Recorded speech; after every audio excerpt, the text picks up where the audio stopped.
Ertalabdan ona bola mashinaga o'tirdik va bozorga ketdik. Bolamni birinchi marta bozorga olib tushdim. Chinni bozori ko'rib, voy, oyi, dedi-yu, yurish qarayli.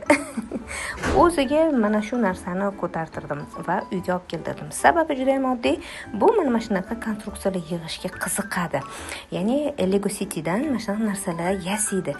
Adamiz ham buni qiziqishini ko'rib turib, har doim chet el safarga chiqsalar, har doim olib kelib beradi. Va shu yasaydigan narsalari shkafiga sig'may qoldi. Aynan mana shu olib bergan polkamni o'zi yasadi o'g'lim va mana shu joyga konstruksiyalarini qo'yib chiqdi. Men o'zi bilasizlar, live'la qo'ymayman. Qo'yishim kerakmikan, kerak emasmikan, nima deb o'ylaysizlar? Yo, tinchgina tikuvchilikdan faqatgina post qo'ysammikan?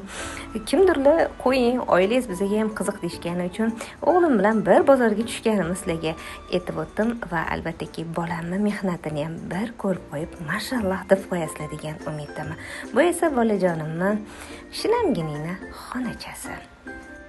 Shkafiga esa endi bemalol kitoblari sig'adi va bo'sh joylariga kitoblarni yig'adi, chunki bolam juda ham kitob o'qishni yoqtiradi. Kommentda esa sizlarning fikringizni kutib qolaman.